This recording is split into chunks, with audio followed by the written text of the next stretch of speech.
Hello viewers, সবাইকে আমন্ত্রণ Waker footwear presents lifestyle 24-এ জীবনযাপনের নানা খবর নিয়ে সাথে আছি আমি সূচনা হাসান। সদ্যই শেষ হলো ঈদ উৎসব। এ সময়ে অনেকেই ভিড় কম থাকায় দামে সস্তায় কেনাকাটা করতে যান শপিং প্লেসে। আবার বিক্রেতারাও কিন্তু নানা পণ্য নিয়ে অপেক্ষায় থাকেন কাঙ্ক্ষিত ক্রেতার। দর্শক, আজ আয়োজনের শুরুতেই ঘুরে আসব শপিং জোন থেকে, দেখব ঈদ পরবর্তী বিকিনির গল্প।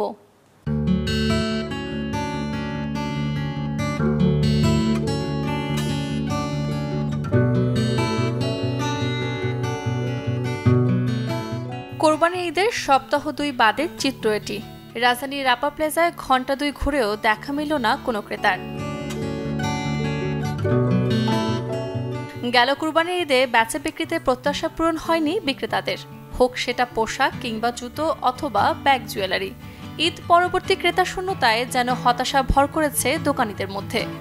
ঈদের পরে যে খুলছি, ঈদের পরে টোটালি বেচা কিনে নেই। আমাদের মার্কেট সম্পূর্ণ একবারে কাস্টমার শূন্য।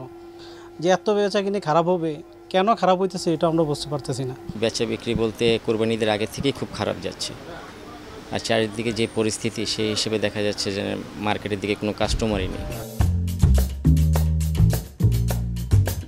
ক্রেতা সংকটে দিনের পর দিন লোকসান গুনছেন ব্যবসায়ীরা, যে আক্ষেপ ফুটে উঠল তাদের কথায়। ডলার সংকট একটা অজুহাত দিয়ে আপনার এই প্রোডাক্টের দামগুলার বাড়তি একটা রেট আসে, তো যখন রেটটা আসে তখন স্বাভাবিক কাস্টমার একটা প্রভাব পড়ে আসে।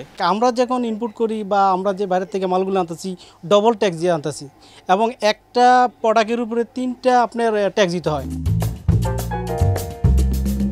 অনেকেরই ধারণা উৎসব শেষ হলে কমে পণ্যের দাম, তবে বাস্তবতা ভিন্ন বলে জানালেন মার্কেটে আসা ক্রেতারা।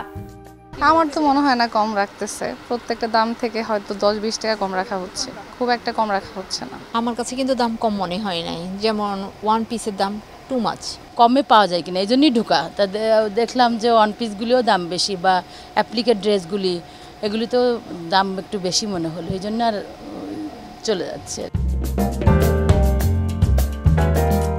বিক্রেতাদের অভিযোগ, ভ্যাট ট্যাক্স সহ বিদেশি পণ্য আমদানি খরচ বেড়ে যাওয়ায় দিনে দিনে কমছে ক্রেতার সংখ্যা, যার চরম প্রভাব পড়েছে বিকিনিতে। আর তাই সংকট থেকে উত্তরণে চাইলেন সরকারের হস্তক্ষেপ। সূচনা হাসান, চ্যানেল 24, ঢাকা। আম কাঁঠালের সময় এখন। বাজার জুড়ে পাওয়া যায় নানা মৌসুমি ফলও। যারা হার্ট কিংবা ডায়াবেটিসের মতো জটিল অসুখে ভুগছেন তাদের অনেকেরই অজানা কতটুকু ফল খাওয়া স্বাস্থ্যের জন্য নিরাপদ। একজন বিশেষজ্ঞের পরামর্শেই আজ জানাবো তা। আসলে এখন তো আম কাঁঠালের সময় এত রসালো একটা ফ্রুটস, যেই ফ্রুটসটা আমরা এই সিজনে পাই বলেই আমাদেরকে সারা বছরই বরং ওয়েট করতে হয়। রসালো ফলগুলো যেহেতু খুব পটাশিয়াম অনেক বেশি থাকে, তো সেই ক্ষেত্রে আমরা স্পেশালি নিষেধ করি যাদের কিডনিতে কোনো সমস্যা আছে। সো যারা কিডনিতে সমস্যা থাকে তাদের নানান কমপ্লিকেশনের মধ্যে সবচেয়ে বেশি কিন্তু রক্তের পটাশিয়ামটা অনেক হাই থাকে, সেক্ষেত্রে কার্ডিয়াক ইস্যু তৈরি হয়ে যায়। হার্টের যে একটা কার্ডিয়াক ইস্যু, এটা আমরা নিশ্চয়ই চাই না কিডনির সাথে সাথে একটা হার্টের ইস্যু হোক। সেই ক্ষেত্রে আমরা অবশ্যই তাদেরকে বলবো বেশি পটাশিয়ামযুক্ত খাবারগুলো একটু অ্যাভয়েড করতে। আর মনে রাখতে হবে আম কাঁঠাল কিন্তু অনেক বেশি রসালো হওয়ায় এতে সুগারের পরিমাণটা অনেক বেশি, হাই কার্বোহাইড্রেট থাকে, সো আমাদের ওজন কিন্তু বাড়িয়ে দিতে বেশ হেল্প করে। সাধারণত দেখা যায় যদি ডায়াবেটিক পেশেন্টের কথা বলেন, যেহেতু এটা খুব সুগার কন্টেইন করে, আমরা কিন্তু 1/4 বলি একটা আমের, হয়তো 1 পোর্শন। অবশ্যই সেটা ডায়াবেটিস কোন লেভেলে আছে তার উপর ডিপেন্ড করবে। কিডনির ক্ষেত্রেও তাই, আমরা কোনোটাই বলি না যে একটা বা 2-3টা আপনি আমের কোনো পোর্শন নেবেন, এবং কাঁঠালের যে কোষগুলো থাকে সেটা বড় সাইজ যদি হয় তাহলে 2টো, ম্যাক্সিমাম 3টা হতে পারে, আর ছোট হলে হয়তো 4-5টা যেতে পারেন। ঝিরিঝিরি কিংবা ঝুম বৃষ্টির সময় এখন, চারিদিকে ভেজা ভেজা ভাব, তাই তো ঘরের পরিবেশটাও হয়ে থাকে স্যাঁতসেঁতে। দর্শক, জানাবো এই বর্ষায় ঘরের স্যাঁতসেঁতে ভাব দূর করার কিছু উপায়। বর্ষাকালে আর্দ্রতা থাকে বেশি, ফলে ঘর স্যাঁতসেঁতে থাকার কারণে বিভিন্ন ফাঙ্গাল প্রজাতিগুলো বিকাশ লাভ করে, যা বাড়ায় হাঁপানি, অ্যালার্জি, ডার্মাটাইসিস সংক্রমণের ঝুঁকি। এই ঋতুতে জীবাণু এবং অণুজীবের সংখ্যা দ্রুত বাড়তে শুরু করে।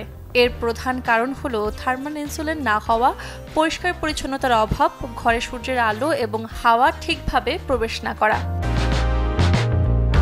বাথরুম বা টয়লেট বন্ধ ঘর অর্থাৎ যেসব জায়গা সবসময় স্যাঁতসেঁতে থাকে এবং ছত্রাক ও পোকামাকড় সহজেই বৃদ্ধি পেতে পারে সেখানে কীটনাশক ছড়িয়ে মশা মাছি পোকামাকড় দূর করতে পারেন।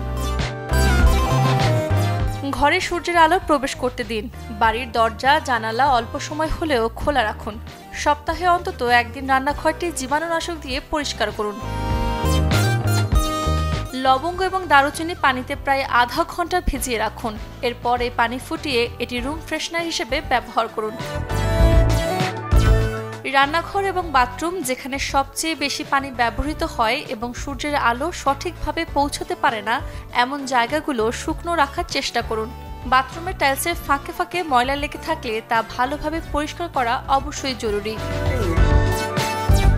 আলমারিতে ন্যাপথলিন রেখে দিন। সব ধরনের আর্দ্রতা থেকে দূরে রাখে এটি, কাপড়কেও ঠিক রাখে। ন্যাপথলিন স্পিরিট ও নিমের তেল পোকামাকড় দূর করতে বেশ উপকারী। দামি আসবাবের নিচে একটি টিনের বা কাচের পাত্রে এক টুকরো সালফার রেখে দিন। এতে আসবাব ব্যাকটেরিয়া সংক্রমণ থেকে মুক্ত থাকবে। Desk report, channel 24। মস্তিষ্কে রক্ত চলাচলে বাধা হলেই হবে ব্রেন স্ট্রোক। অনিয়ন্ত্রিত জীবনযাপন আর খাদ্যাভ্যাসের কারণে ঝুঁকি বাড়ে এই প্রাণঘাতী অসুখের। জানাবো এমন 5 খাবারের গল্প যেগুলো নিয়মিত খেলে ভালো থাকবে মস্তিষ্ক, কমবে ব্রেন স্ট্রোকের ঝুঁকি।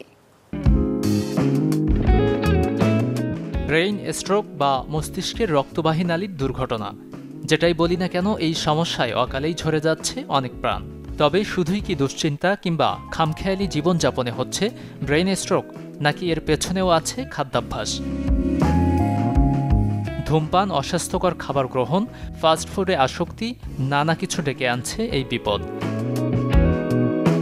বিপরীত দিকে এমন কিছু খাবার আছে যা খেলে দূরে থাকা যায় ব্রেইন স্ট্রোক থেকে, যার মধ্যে অন্যতম সবুজ শাক। কারণ সব ধরনের সবুজ শাকে রয়েছে নাইট্রেটসের ভাণ্ডার।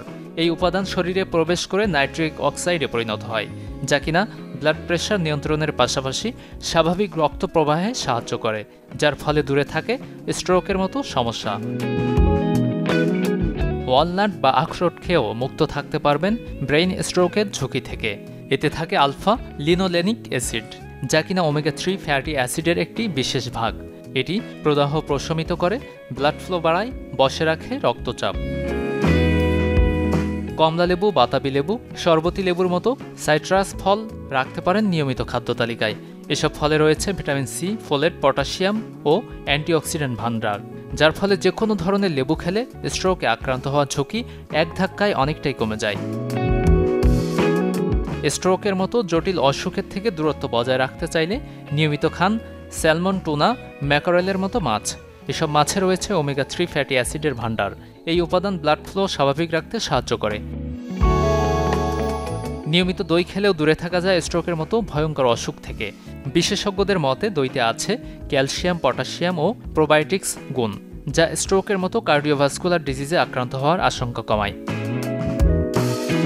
Desk report, channel 24। আয়োজন শেষ করব, তবে এক নজরে দেখব বুধবার কোথায় কোন মার্কেট কিংবা শপিং জোন থাকবে বন্ধ।